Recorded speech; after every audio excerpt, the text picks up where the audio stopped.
everybody, Nick here, and today we're going to do a disassembly of this big guy, the Benchmade Contego in Latin. Contego, of course, being the Latin word for I conceal or I protect.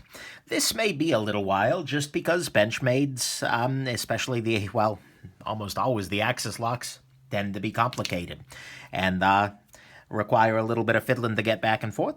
I'm getting better at those, but I figured I'd check. So we'll go on ahead and break it down here. Hopefully you'll enjoy the ride. This is a Torx T10 bit right here, and that's what we've got for the pivot. Actually, I'm going to go ahead and get the scales first, because why not? So one thing to notice immediately is that the scale screws are not threaded on one side except at the stop pin over here. And so we'll go ahead and do that. And I'm going to go ahead and bet on Torx T5, T6, probably T6. Let's pull up a T6 here. I'm coming off of a cold, so if my voice sounds a little off, that's what's going on here. There we go. Oh, interesting. So, got that.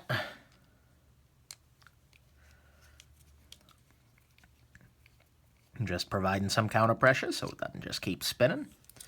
There we go. Got that. I'm going to pop off the stop pin here.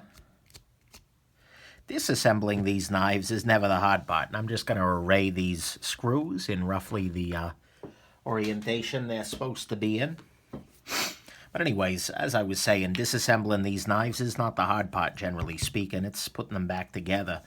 And you just need a couple of more hands than I've been gifted with, generally, to do it. So, there you go. These all look to be about the same in terms of screw length and whatnot, but I just want to make sure.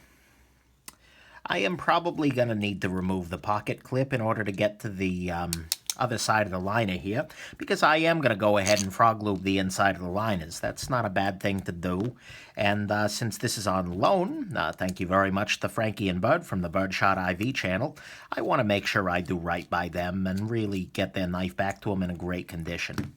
So, there we go. So this is the interior packet, so to speak, of the knife, and the backside. Oh, that's right. I do need to take this backside off in order to get to the Axis lock. But anyways, these Benchmade Axis locks tend to kind of come with an interior set of liners and whatnot that are no problem to get open, to get to, that is. But if you want to go deeper than that, you end up needing to take some extra steps here. I'm going to leave the clip screws in there, and here we go. So that's all our screws arrayed with care. And we should now be able to lift this back portion off, unless it is keyed to the pivot. It could be that the pivot's sitting on top of there. So that's for the very back here. The blade is now wanting to come out into play, so I've got to be careful. Just want to make sure. Oh, there's the back spacer. So now I just need to kind of push gently that guy out and then grab it. Set that there. Can pull out the back spacer. And there's some crud. Oh, just pocket lint. That's one of the reasons you want to get up in these knives every so often. And I am going to go ahead and use a smaller Torx bit and just kind of push through in an effort to pop the pivot the rest of the way through. The reason I'm doing that, I'll need to do it sooner or later, but is that it immediately gets the blade out of play. And I want the blade out of my way just because, well, frankly, it's dangerous to have blades swinging around. So at this point, this should be popping right off, because there shouldn't be anything attaching it still. So what I'm going to do is just kind of press through here. What I'm wondering, though, I'll pull the Axis lock back here. I'm wondering whether something sticky may have gotten involved there. There you go. Yeah, there was just some sticky gunk up inside. Okay, this knife needs my love. Beautiful. I'm happy to give it. I don't even know what that was, but by God, it was something. Oh, it was one of the washers flying loose. Okay, now I've pulled out the Axis Lock itself and should be able to slide it through. Be careful with these Omega springs here. Good God, man. Just because those are tending to break.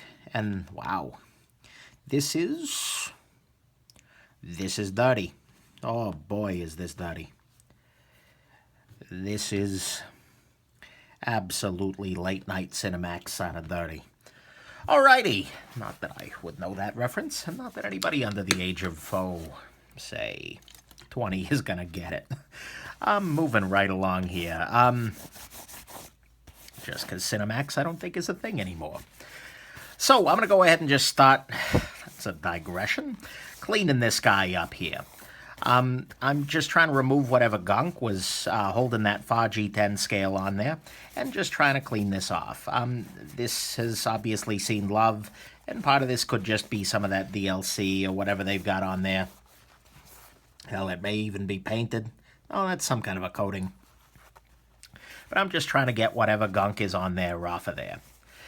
So that the whole thing will go back together with only that which I want to put on it. I'm going to go ahead and do the other side here and do a first pass with the dirty portion, and then switch over to a cleaner portion of the paper towel. Seeing how dirty this guy was, I just went straight for the paper towels, knowing I would need a whole lot of surface to address the gunk. And that's okay. In many ways, a dirty knife is a sign of good use. It makes me sad on occasion how clean my knives stay. But nonetheless. So now, this is clean enough for the moment. The G10, you just kind of wipe down. There's not so much. And especially, you do want to focus a little bit on the pivot area, because that does tend to attract crud. The backspace shouldn't be too dirty, but let's do it nonetheless here. Get your little glass breaker mounted in there. Looks like it's just glued or something along those lines. No big problem. If it falls out and you no longer have a glass breaker, well, you didn't need a glass breaker to start with. I don't honestly get the whole glass breaker scene. In the EDC world, I appear to be the only person in the knife and EDC community who is not regularly just shattering glass for a living. Actually, I am going to go with a smaller patch now, just because it makes it easier for you all, my viewers, to see what I'm up to. Again, soaking in 91% isopropyl alcohol here, and right now I'm just trying to degunk the Axis Lock bar here. But anyways, I just don't get why so many people are so obsessed with the glass breakers. It just doesn't make a bit of sense to me. How often is this coming up for you guys? Seriously. Like, past the point, stop driving your car off the freaking road into the lakes. You'll have a much better time of things, I guarantee you. Now I'm cleaning the washer here. The washer's actually in pretty good shape. You can kind of see where it's rubbed. And that's okay. Making sure to clean the edge here. Not because it plays a huge role, but I'm just trying to get all of the grit and dirt out of there. It's a simple fact that anytime you use a knife repeatedly, you're going to mill off some metal. Well, maybe not mill, but friction away some metal there. And that just tends to mean that, well, there's metal dust up inside your knife. Not the end of any worlds, but it is certainly something you want to address and you want to remove every so often. And especially on locks like your Axis Lock that have a tendency to get things gummed up in there every so often, it's a really good idea to get in there and do a nice deep clean every so often.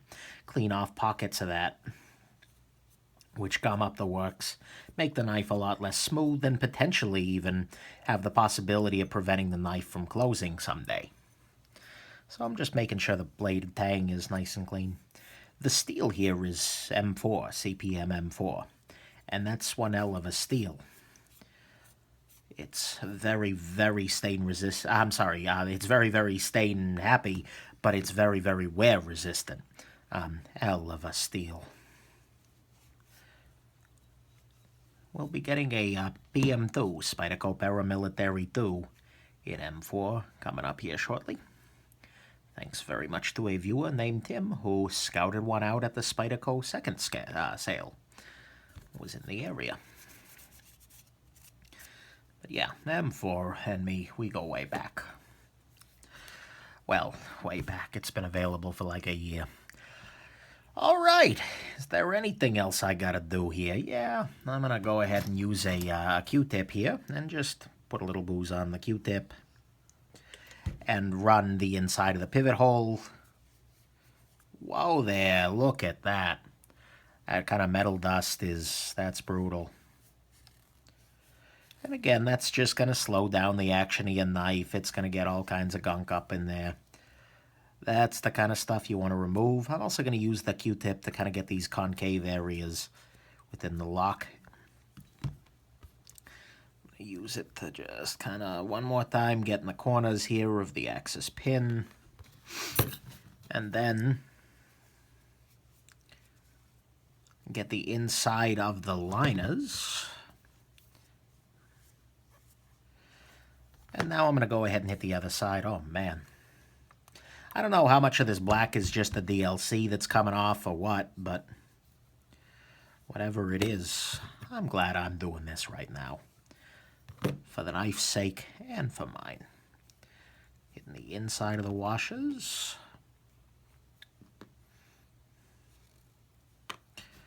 And I'm going to give one last shot in here. Beautiful.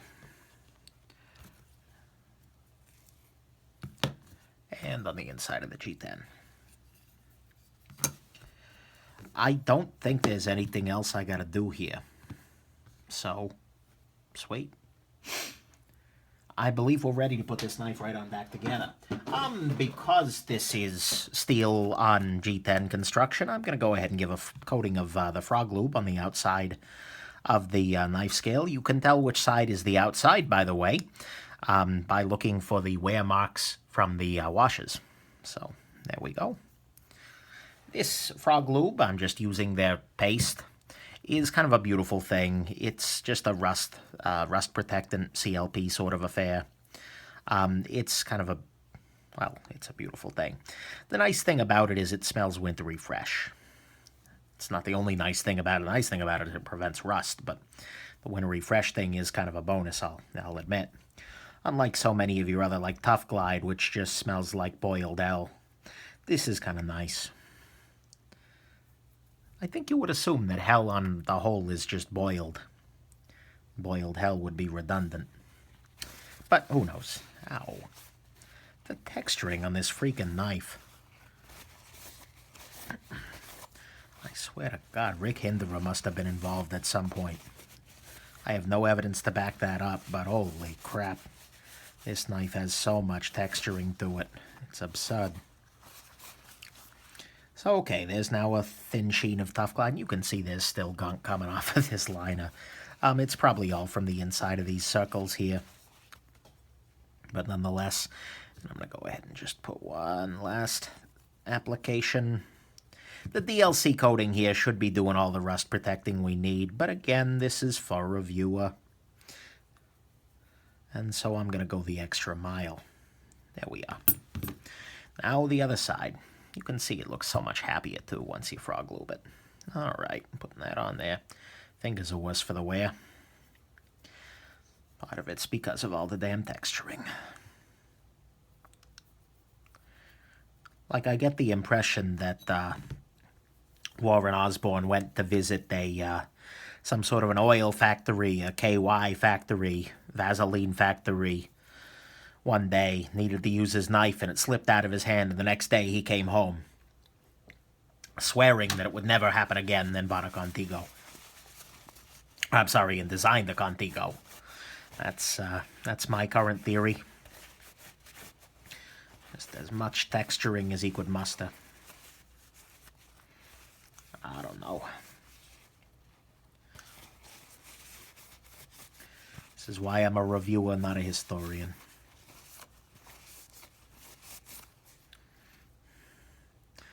That and being a historian is about the only way to make less money than being a YouTube knife reviewer. Just saying. Sorry, history people. I know that's too real.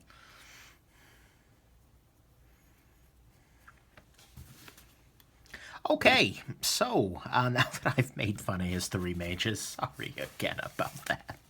I'm gonna go ahead and start reassembling this knife. This is an Axis Lock, so this ain't gonna be pretty no matter how I roll here. What I'm gonna go ahead and do is start off by dropping the Axis Lock in through here. Get it in through one side.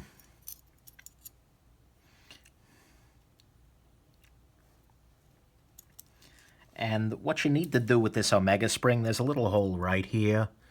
There you go, you can see it now. There's a little hole right there. Just got to drop that in there. That will kind of lock the Omega spring in. Now what I'm going to do, because... here we go.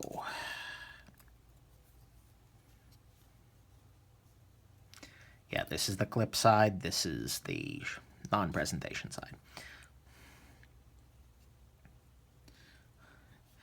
Yeah. Now I'm going to go ahead and put this little spacer in there, the stop pin. I may end up regretting this. I am sure that right now the Apostle P is watching me putting this knife together and just laughing at it. I don't do that many Axis locks, and every time I do, I regret my life choices. But somebody who does it on a regular basis is going to have a much better understanding of this process and of the very best ways to go about it. And don't get me wrong, I've had good Axis lock assemblies. There we go, that's locked in. My Axis spring is still in position, I believe. It is indeed. Good. All right. So now, for this guy, let's see. I'm still going to use the 10 weight. Just applying some of your nano oil right here. I'm also going to apply some to the pivot itself. It'll kind of get spread around as I do the, as I slide the pivot through. Now I'm going to slide the pivot through. And the pivot is D-shaped, so you got to make sure you're pushing in the right area. Come on now.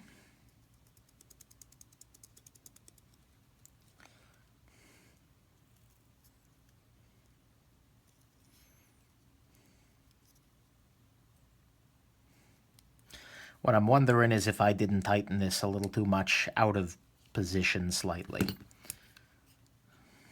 Yeah, that's what I did. When I tightened this guy down all the way, I locked the G10 in a position that was disadvantageous for the pivot. So, that was why I couldn't get the pivot the rest of the way in there. Hashtag not a brilliant man, but that's okay. I'm going to go ahead and drop a washer on there. Oh. And I'm going to go ahead and attempt just desperately to slide a blade onto there. There we are. Oh. Yep. I'm an idiot.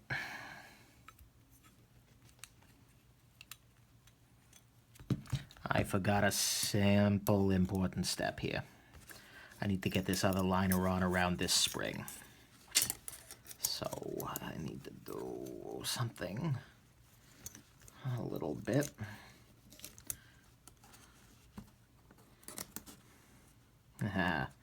And now the fact that I put that stop pin is screwing me. Oh man, guys.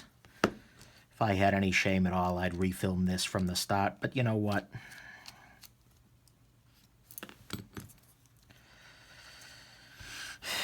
I don't have enough shame.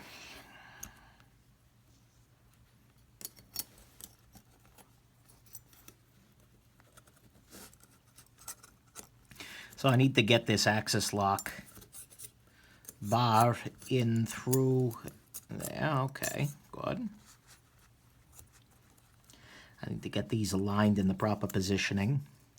Now I need to get this stop pin in place. So I'm going to try and do it this way.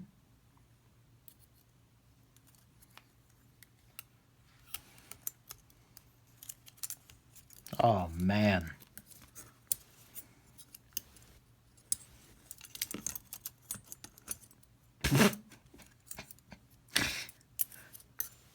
I hope you all enjoyed that moment where it really looked like I had everything together.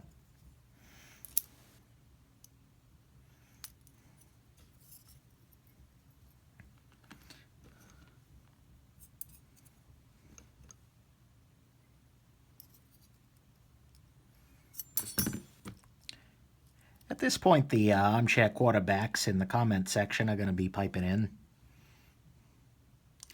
The raging will begin.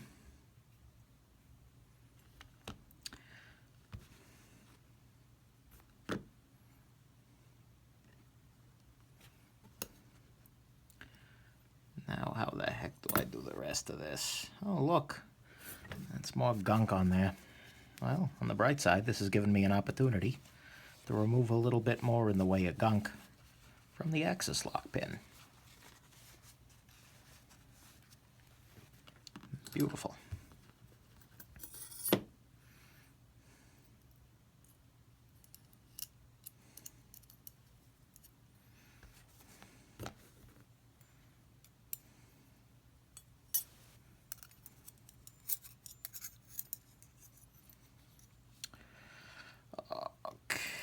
Okay, there we are. Nope, I just screwed that up.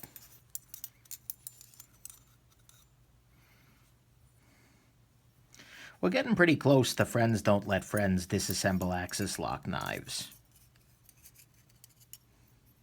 Yeah. Okay, this is the part of the disassembly where I start emphasizing the fact that I've been sick for a little while here. I'm terribly ill. Oh man. Hopefully I'm going to survive this one, but that sweet embrace has been coming for me. So that's why I'm really, really struggling here. That's exactly it right here. Ugh, come on, you little bugger. The first step is denial. Like right now, I no longer believe that I am disassembling a Benchmade.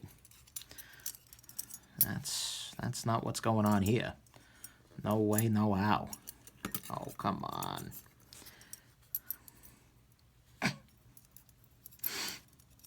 Cool. Okay, that was so close. Now what I do is I grab this little pin here.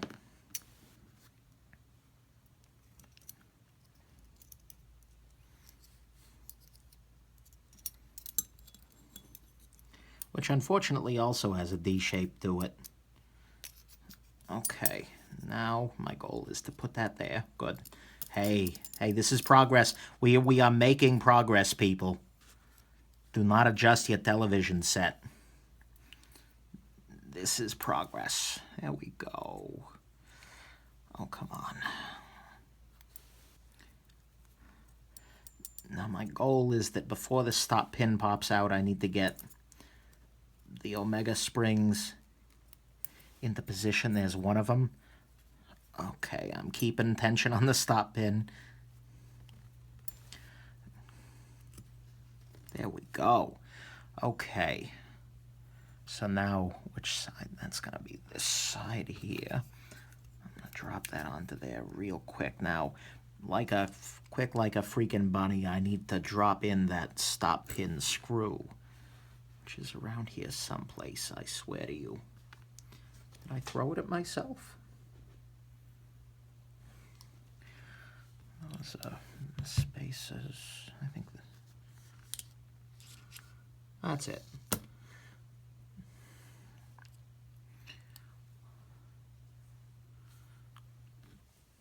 A little Loctite.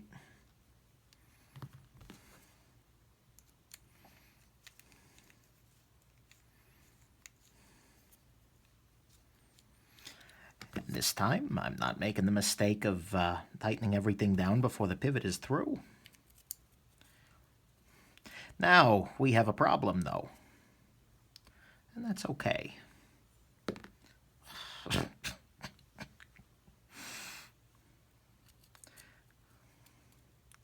In that the...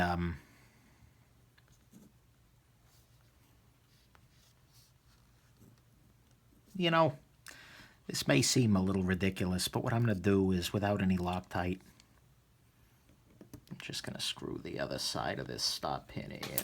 Whoa there.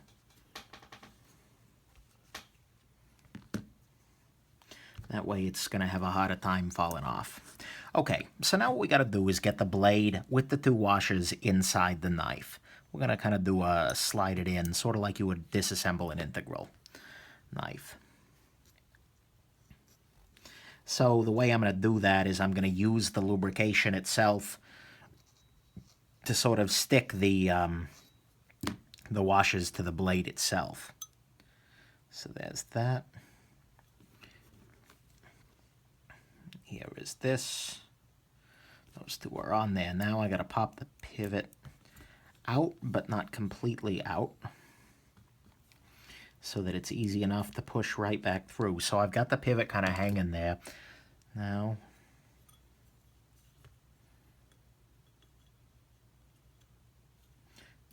the pivot has started to fall back through. Everything's failing. No, not like this.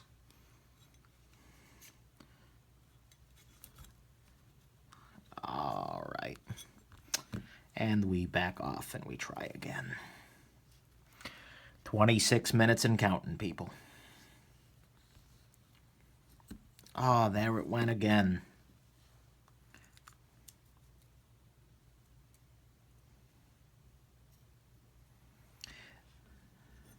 Okay.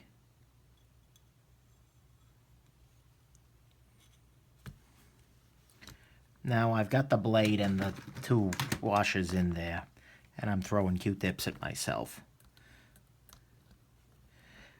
The next issue here is that in order to get the blade properly aligned, I need to have the Axis lock pulled slightly back. And so my goal here is going to be to apply some pivot pressure. Oh, that's promising. Oh, yeah, that's right. The pivot is in. Now I just need to move this washer into position here, around the pivot, and then pull this back. Oh, yeah. Now, okay, I got to check. Yes, I have a washer on either side. Ah, the end is nigh. 28 minutes in, and hey, we're getting there. We're getting there. Okay, so next step, before I manage to screw this up in some other comic way, I'm going to go ahead and, I forgot to frog loop this backspacer here. Can't help, might help.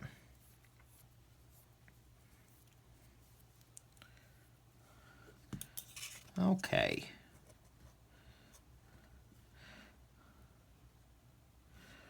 I'm going to go ahead and drop, well, push through the backspacer Chicago screws. Paying attention, of course, to the fact that they are D-shaped. Oh, come on. Just gotta work it. Come on now. You know you want to go, yo. It's your home. Don't you want to go home? There we go. And we're through. So close. So close.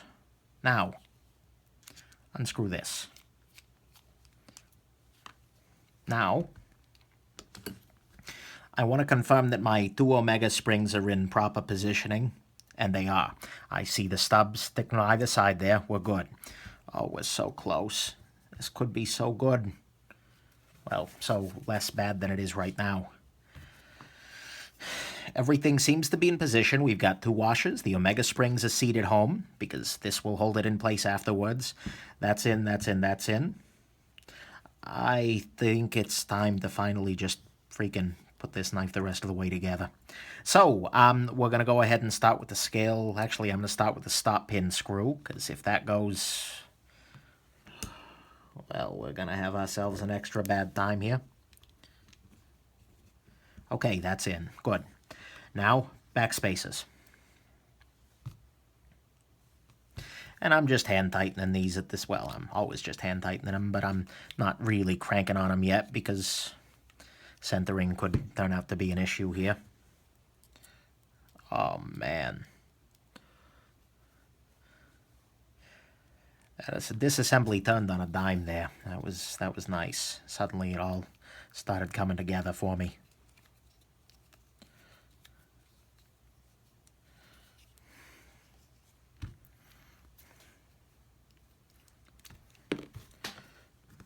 The moral of this story for you intrepid viewers at home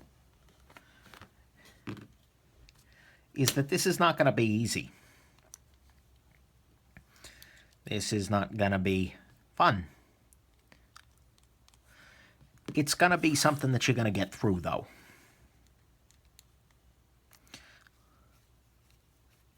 You will find the way. There we go. So, is there anything else that should be on this? Well, the clip, but we'll deal with the clip in a minute here. Yeah, okay, everything's closing, so that means everything's installed. Let's go ahead and drop a clip in there, and then we'll tighten it down. So, clip goes on that side. I always need to remind myself which side the clip lives on.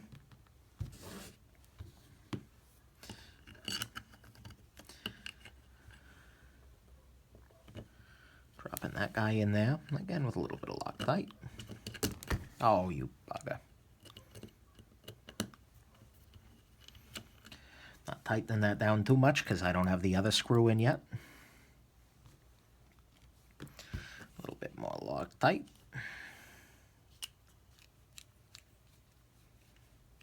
Now I can crank those 2 down. And centering looks okay, so I'm going to go ahead and crank down my 2 scale, scale or backspacer, whatever, screws. Those the rest of the way in, and crank down my stop pin, that is. Just to make sure we are good to go. Now we just got to adjust pivot tension. So, right now that's a little bit of side-to-side play. That may be a fact of life for us with Benchmade here. Benchmade. Why must we play these games? But I'm hopeful that we can do that. Put a little more tension on it. Okay, that was a lot more tension. Let's go back to a little. Back it off slightly. There's no side-to-side play, however.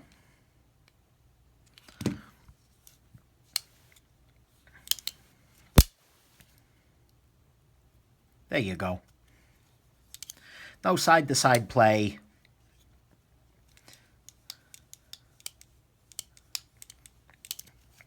I'm going to see if I can back it off even a little bit further. I'm just using little tiny micro adjustments there.